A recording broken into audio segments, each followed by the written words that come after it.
Hello, this is Tim, and I've got with me Connell. Who's You're going to introduce yourself? Introduce yourself. Yes, my name is Cornel Logenberg.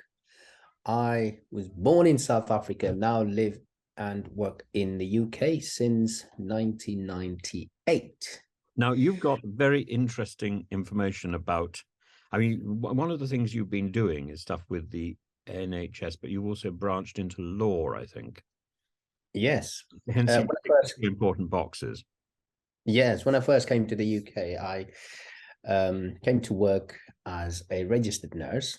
In South Africa, I qualified in 4 disciplines of nursing that are general, community, psychiatry, and also midwifery. Hmm. When you come over to the UK and you register yourself with Nursing Midwifery Council, you find yourself a job to work in the NHS up until 2009, when I then resigned to pursue other interests of mine. But I remained on the register and still keep myself abreast, active, and to date. And to date, I'm currently managing a health and social care service provider looking after people with learning difficulties, seeking to live independently. But the reason we're really talking is you've come across quite serious legal issues connected to the NHS. Now, I've got my own concerns about problems in the NHS, and I think it's sort of interfacing about that, But you've seen some serious issues. Can you tell me about any of them? Yes, of course I can. Without getting into a sub judice crisis. Yes, I can, because much of what I can tell you about is public record. So hence, there is no breach of confidentiality, or nothing that I would say to you is sub judice, as they say. As nurses, were regulated by the Nursing Midwifery Council, just like the doctors would be regulated by the General Medical Council. So anybody has any concerns about a nurse's practice, they would refer them there.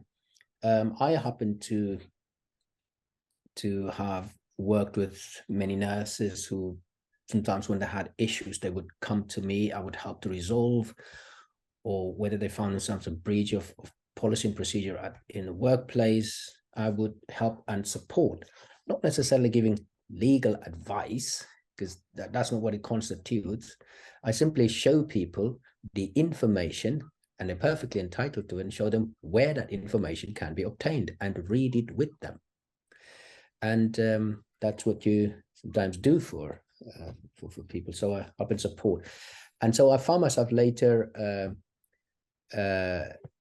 representing nurses at regulatory hearings, because the Nursing Midwifery Council orders of 2001, there's a provision, and when you look at the articles, I think it's a section 31, subsection 16, you'll find there that the registrant can be represented by a legal professional, union representative, or any other, it states. So I then provide that support and representation of the nurses under any other. And you can see those cases on the Nursing Midwifery Council's website. You can simply even just type in my name there in their search box, and it'll bring up some of the cases there. And you can see there, you'll see the registrant's name, their PIN number, the case, who the presiding panel were, and the registrant, and then the registrant's representation. And you'll see the Nursing Midwifery Council case presenter, they call them, and it's typically a barrister. So I would be going up against the barrister. Right. And you're also going up against the NHS system, which is pretty tough, I think. Yes, and say, for instance, the referrer is usually an employer. Most of the cases had been employers, and typically, for instance, the NHS, and not necessarily because they wanted to be nasty or so, but obviously, when you get into the detail of the cases, you sometimes find that there's just been backbiting and and all sorts of things. But they have an obligation that if they were concerned about any practice that fell below the standard of what was required, and also for public safety, that they had to make such referrals. But first, obviously, they need to conduct their internal investigations and also seek to try and remedy things there. But where they find perhaps that the practitioner isn't exactly up to scratch, or hasn't done any remedying of the situation, they should make such referrals in protection of the people under their care, because a registrant, they are responsible for their individual practice, and the person under their care, they can be held accountable for. And obviously the NHS, again, vicariously liable. So they would obviously want to protect themselves against any comeback from members of the family or the public suing them for negligence, and then not keeping their staff in check, and perhaps what I've been hearing recently, and I'm not quite sure how far you can go, is how much the NHS tries to squash or smudge. Is that a technical term? How far the NHS tries to go to prevent too much criticism, particularly of the basic workings. And so over the last few weeks, I've come across a number of very odd cases. One in particular, which I think you know about, where the line was, this is something that I think Piers Corbyn was interested in. Piers Corbyn, I don't know if you know him. He is his most extraordinary character, a bit of an acquired taste. But Keir's picked up a case where somebody was questioning, where the NHS came out with a line of defence saying, well, something in the contract may not necessarily be contractual, which seems bizarre. Yeah, if something is in the contract, it's precisely in the contract. So, well, that's rather what I would. Do you know of this case that I'm talking about? Yes, I'm very much aware of that case. I was actually supporting and helping the individual who was making a case against the NHS, his employer at the time, and I know some detail of the case. After all, this is a public record, so you can talk about it a little. Yes, that matter is public, because the case had ended, and the judge, once the judge has issued judgment, that judgment is in the public domain, and it's public. Has this case completely ended? Because it seems to me there's a lot of questions still to be that still need to be raised about this. Well, what you can do, obviously, if you're not satisfied with the outcome of any case, you always have the right to appeal a matter.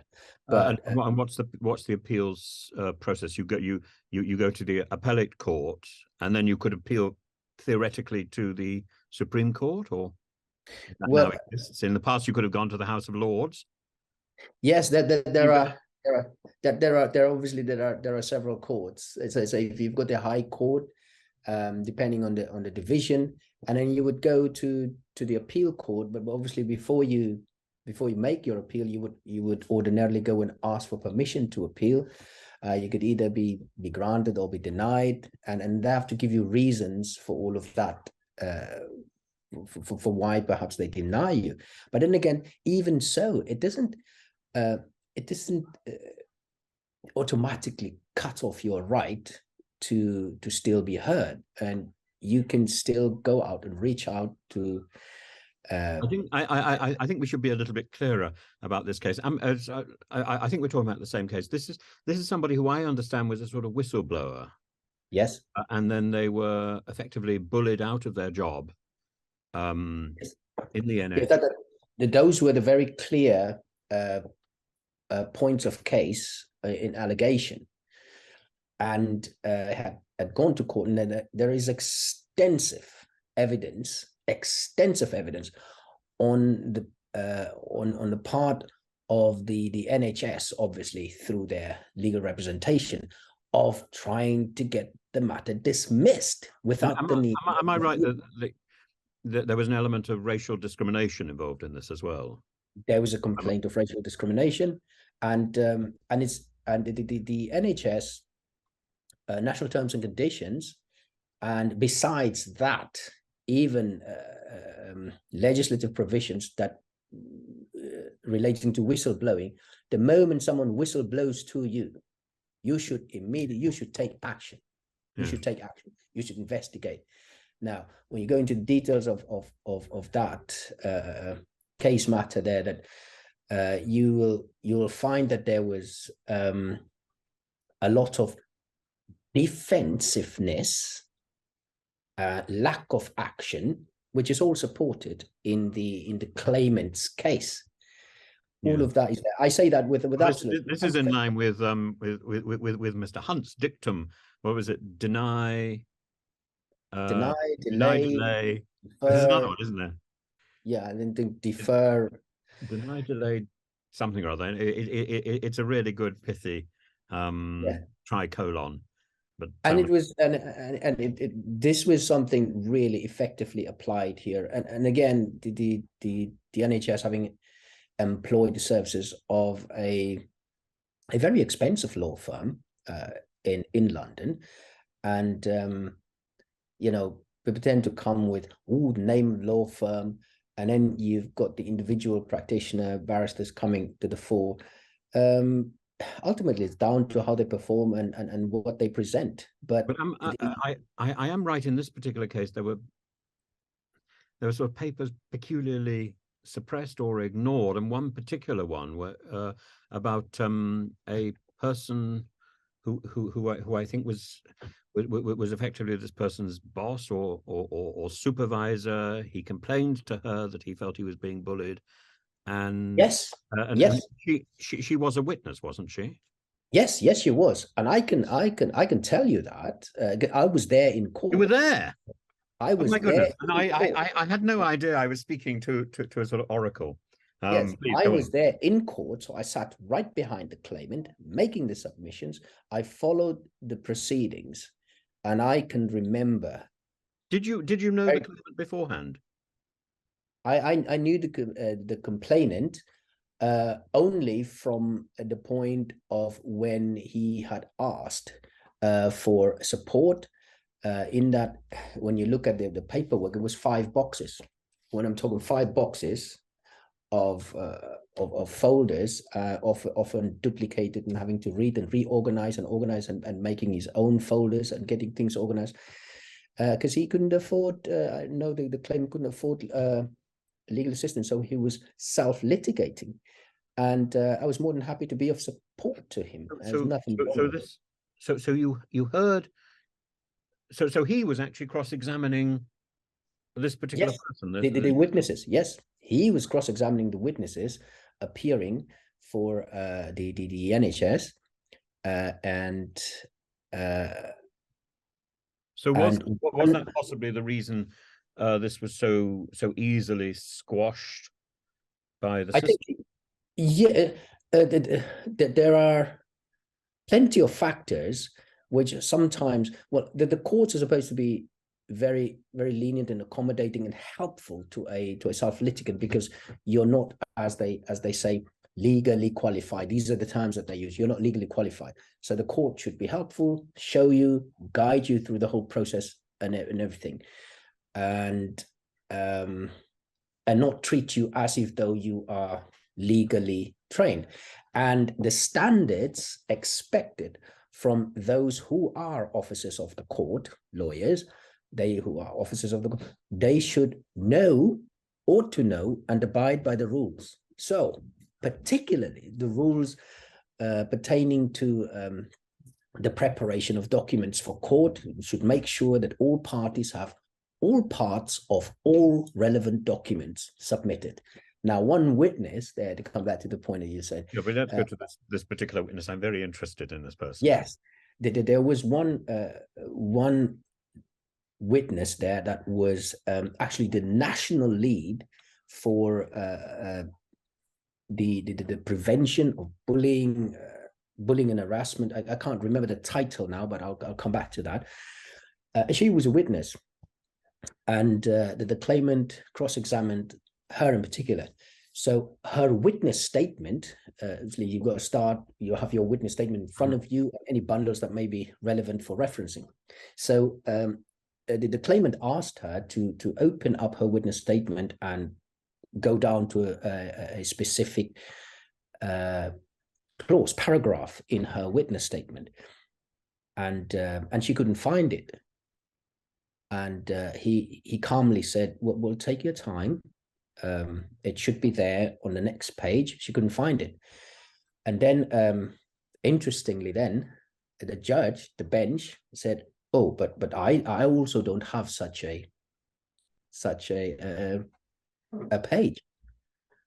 But yet, the claimant had it, and this was the actual witness statement provided by the defendants.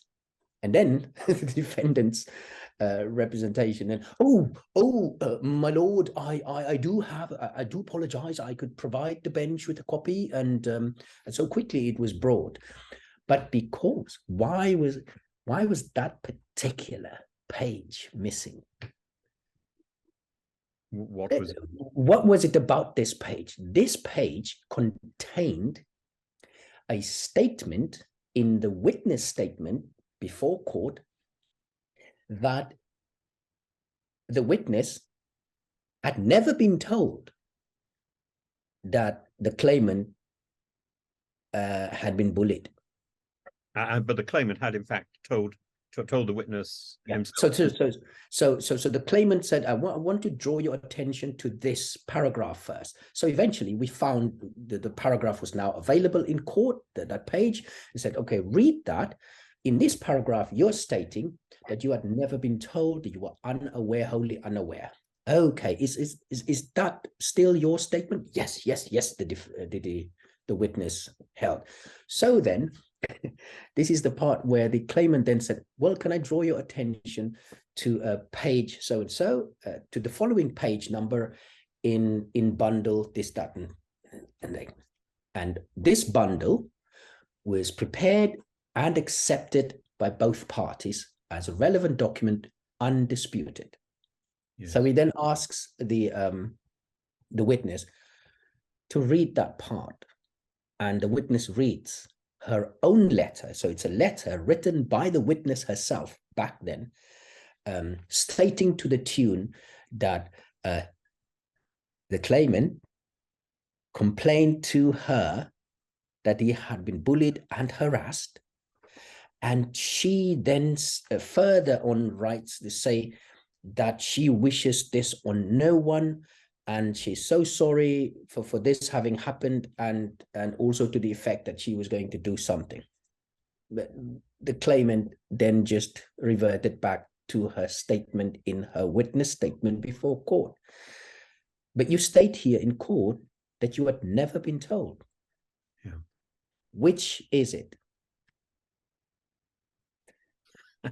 That was a most awkward moment for her, and a most awkward moment. So it was clear from the outset the claimant had complained, and the nature of that complaint required the defendants back then, the employer, to act on it. They hadn't acted on it. Yeah. Because if somebody says that a serious thing is happening, then you are under legal obligation to report it, to send it up the chain or whatever. So if you don't, and he reported to the most relevant person that was actually the national lead for these types of matters. But there's a second issue. I didn't know all those details, but there's a second issue which I do know of, which I believe is it that particular issue was then somehow quietly forgotten, or the date on which he initially told this person was then somehow messed up. The dates are very clear in the claimant's submissions. The dates are there, and as far as I can recall, those dates had not been successfully, if at all, disputed.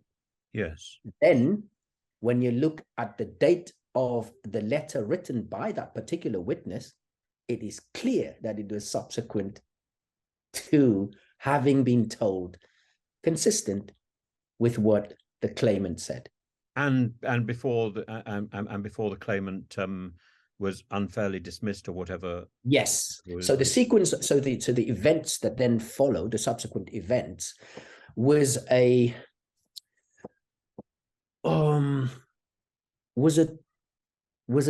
almost a tornado of, to use the word that you say, of efforts to not let the complaint progress or receive the attention it lawfully and contractually deserved. But so let me just get this right, because when this eventually went into the appellate court, I think it was dismissed because the judge was confusing one date with another or something. Am I right? Do you know this bit? There are several issues with dates. Obviously, there's a lot of hearings, case management hearings preceding the hearing. Yeah. That in itself is a ball of contradictions, and really you should be concerned if you're an NHS worker. Then in the hearing, what had been presented in court to court had not even been acknowledged in the judgment. Yes, I think it's the judgment which is important here. But I bet, we're getting a little bit too much into detail.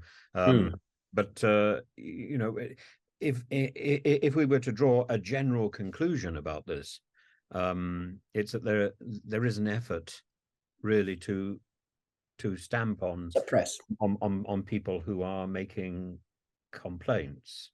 Yeah, if you were to complain, and that's supposed to be not the case. That is a promise made in Parliament by Jeremy Hunt at the time. Absolutely. And you can find that quote.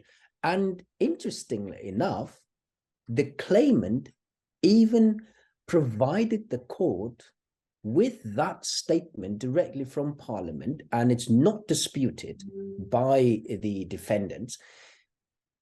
And it seems as if though it bore no weight. Yes. And what is this issue about a contract is not a contract? It's the same case, isn't it, in fact? Because that seems to have a much wider implication for NHS workers. Well, anybody who's working. If anyone who's working, if what is in a contract is not considered contractual under law, then what is the point of having a contract? Exactly. So it's almost. What was the issue? Are you allowed to speak about what was the issue that was not considered to be contractual?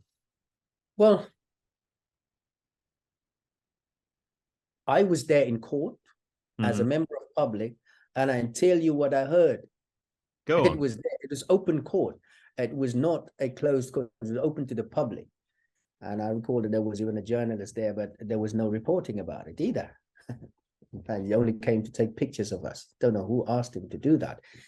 Anyway, contract, go to any law school, it'll tell you what contract is. There's an offer, and if it's accepted, it's agreed, you can either sign it, or you both can simply just get on with it. So it means performance thereof.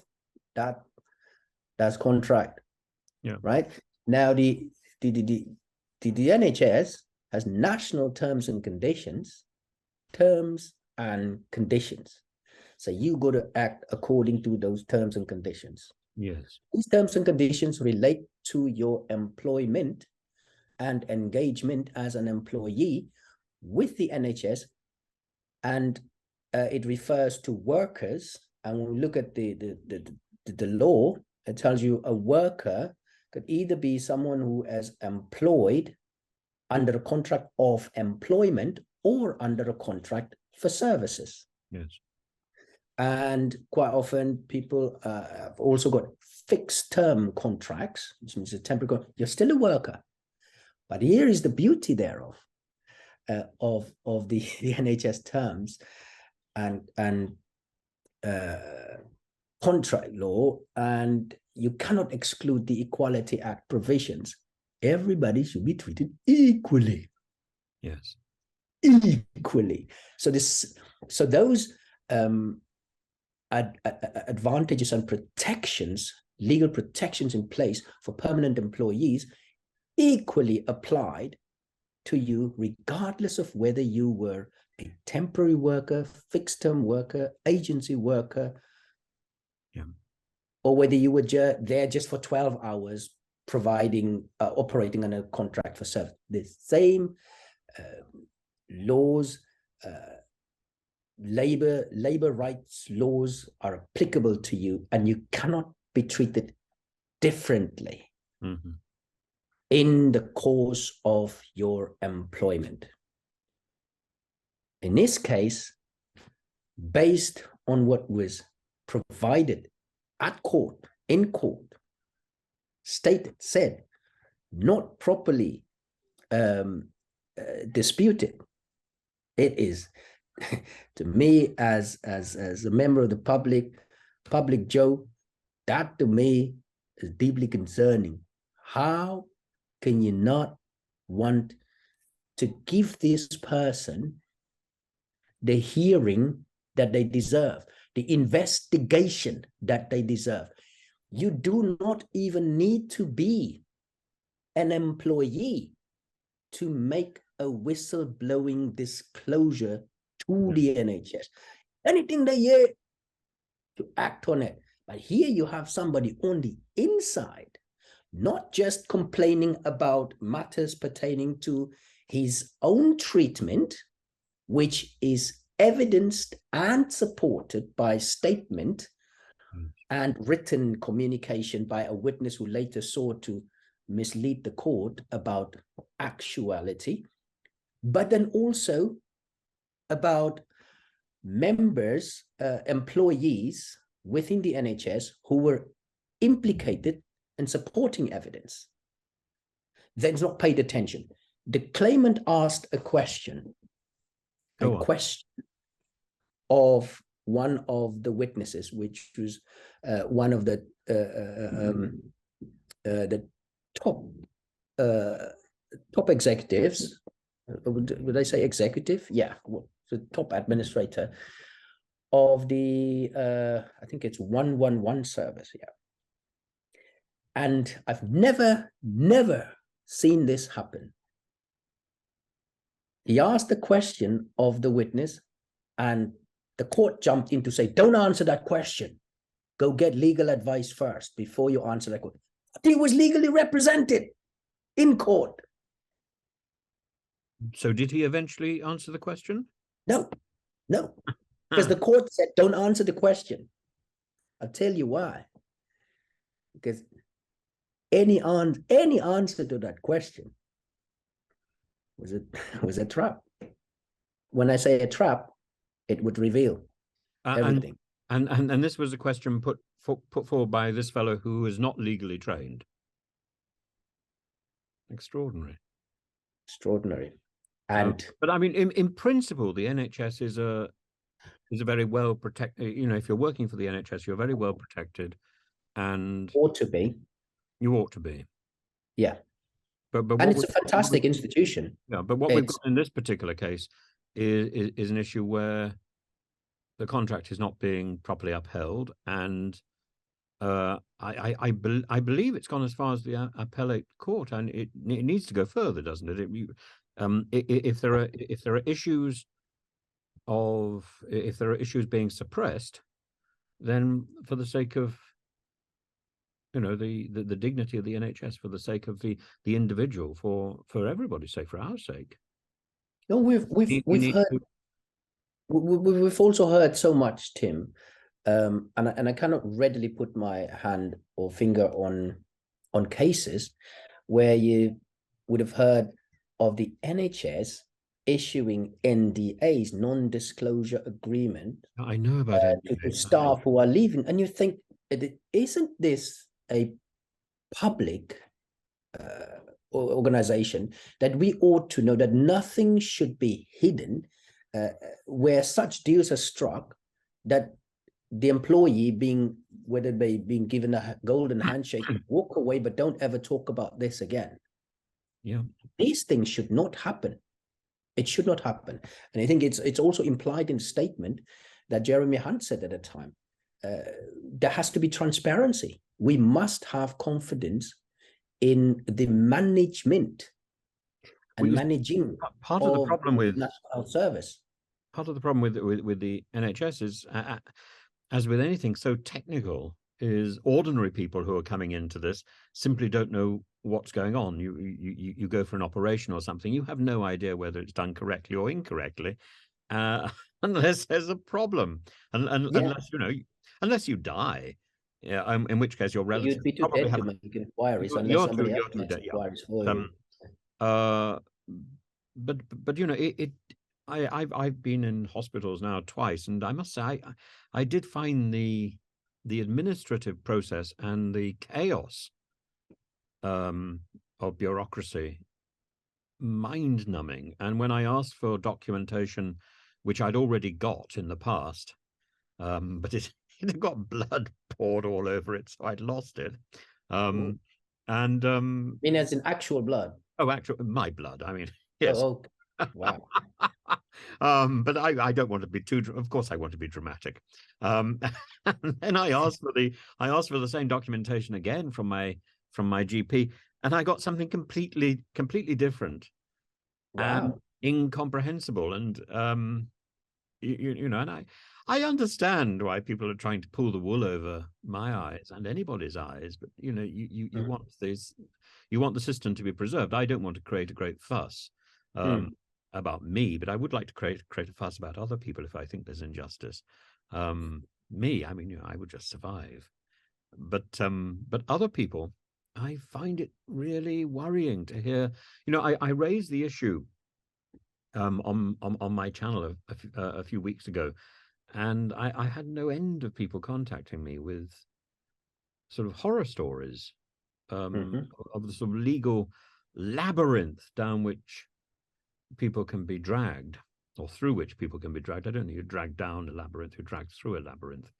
And the case you're talking about, I mean, that definitely is one case I've come across, because I saw the Piers Corbyn issue where he's standing in front of kind of some union doors or something and trying to draw attention to it. And I don't think he was terribly successful.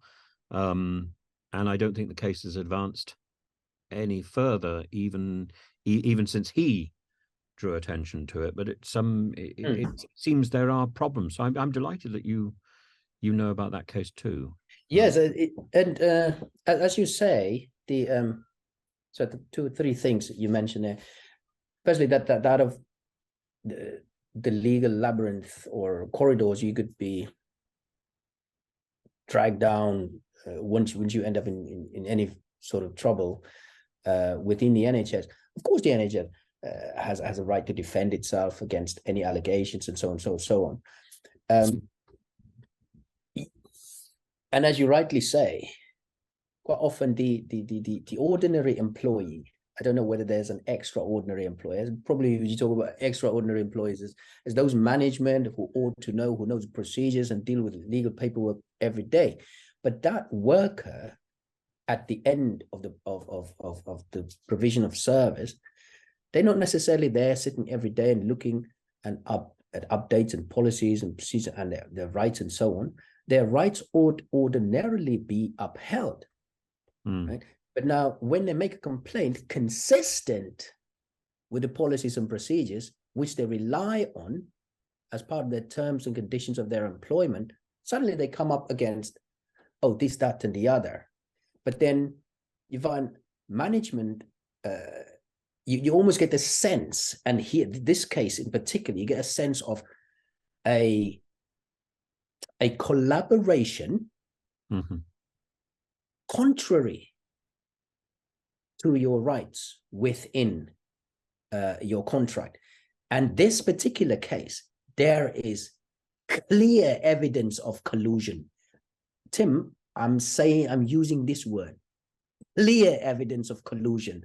When you look at the course of events, one of the managers had taken to call people to say this, to make these arrangements, where an allegation was made against the claimant, right, by one individual. But yet, when you look at the record of conversation elsewhere submitted in the paperwork, there's no way that that person could have known of this allegation by the time they had met this person, the claimant. It turns out, when you look back at the course of events taken by the individual against whom whistleblowing complaint was made, concerted efforts were made clearly in the evidence of their conduct to make an allegation against the claimant so as to silence the claimant, to put the claimant in trouble, instead of acting on the whistleblowing complaint. Yes, of course. Do we?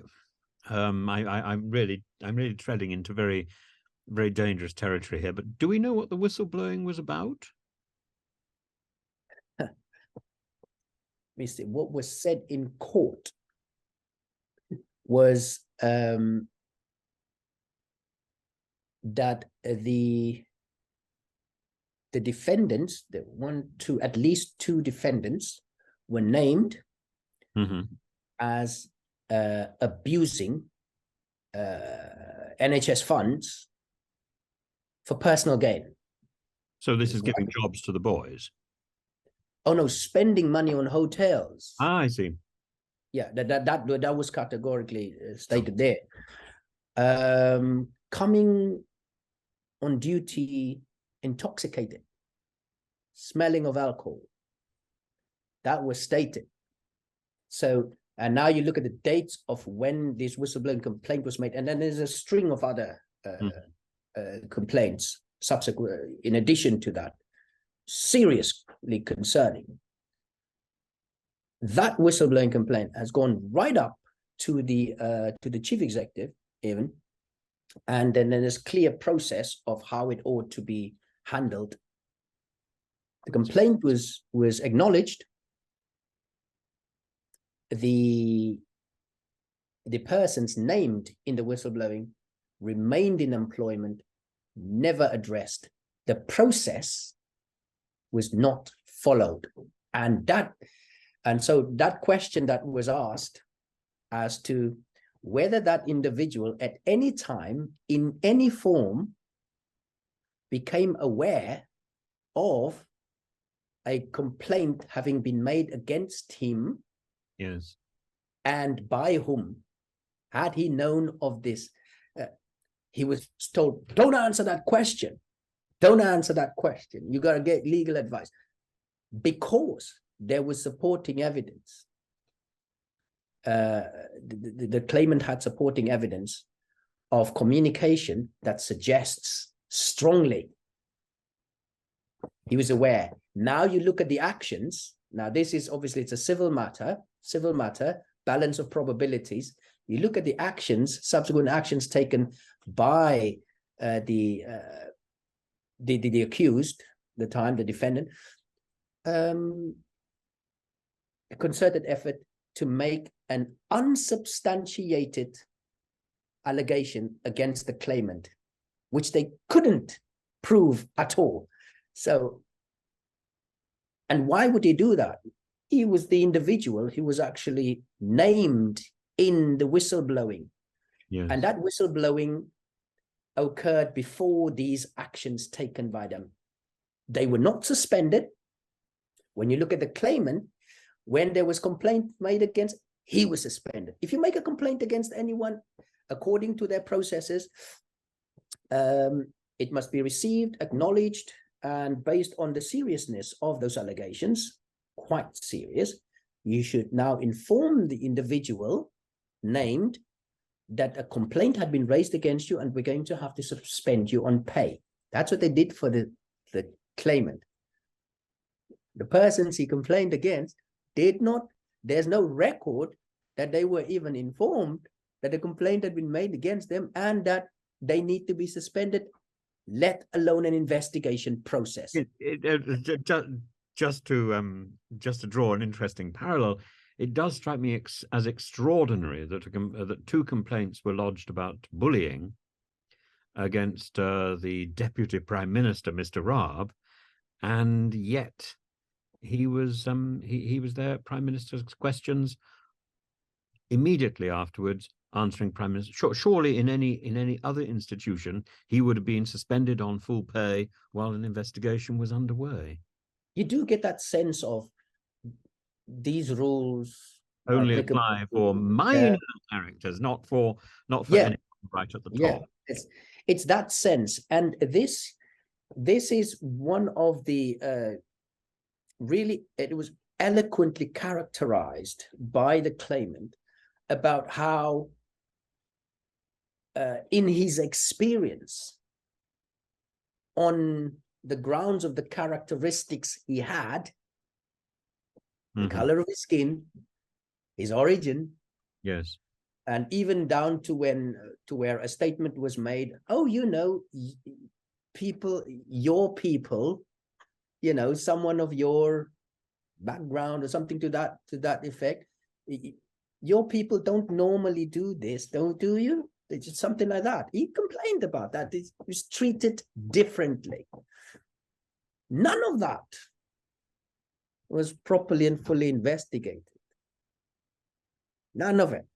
It is, and he made contemporaneous notes. The court acknowledged the contemporaneous notes, and contemporaneous notes are acceptable form of record keeping.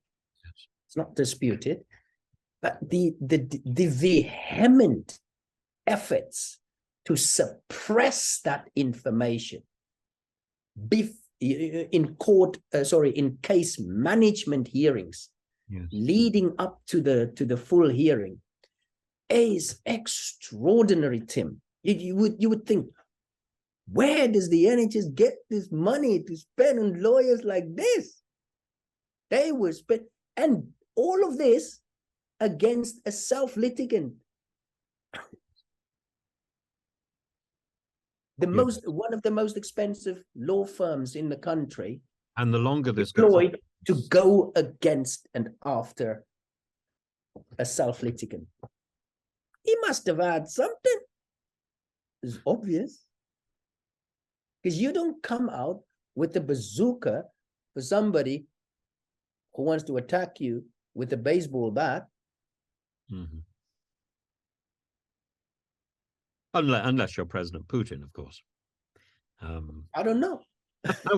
we ought to stop there. We barely scraped the surface. I think we ought to have another session very soon, and look at some other things. But I am very interested in this. I think I'm going to have to do some digging and then put out details of this case, or contact Piers Corbyn and see if he can flesh out what he knows about it. Yes, I think the public does deserve to know. The public should be given opportunity also to look at this. You know, because often when one complains, you know, you hear one side, but it's important to hear the other side as well. And what's interesting enough is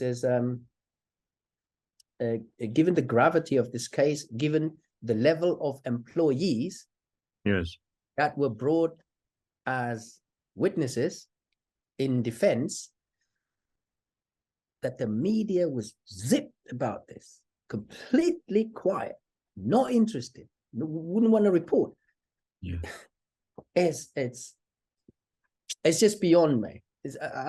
Honestly, because I suspect if they were to report on it, they would have to give opportunity to the other side to also tell their story. And I suspect that's what they don't want to hear. And it gives you the consistency of theme that was from the outset. Don't want to hear. Keep it quiet. Yeah. It's embarrassing. It's embarrassing what's going on here. But it is unacceptable. It is unacceptable. It should not happen. We're dealing with real people's lives. And as I said, you get the sense that some rules apply to some and the same rules don't apply. Everyone working for the NHS is an employee. Yes. I hear they use these terms. Oh, this person is an NHS boss. No, there's no such thing. The NHS is a juristic entity of government, public service, and everyone, regardless of what function you fulfill, if you're issued a contract within the NHS to provide a service under contract of employment or contract for services, you are a worker, and the rules apply to all workers equally. That's very instructive, Connor. It's true. It's true. But look, we will have to come back to this, and I'm well, I think this is very, very interesting. Sorry, and I just wanted to finish focused only on. But here, when one worker now came forward and wanted to benefit from the exact rules, laying out the rules, nah, you can't have it. We focused, I'm afraid, a little bit just on one case, and there are others, and I think we probably need to look at some of these others next time. But I hope we can have a next time very soon, and I will. Yeah, thank you very much. You're welcome, Tim. Lovely speaking to you. Great. Lovely speaking to you too, Connell. Thank you.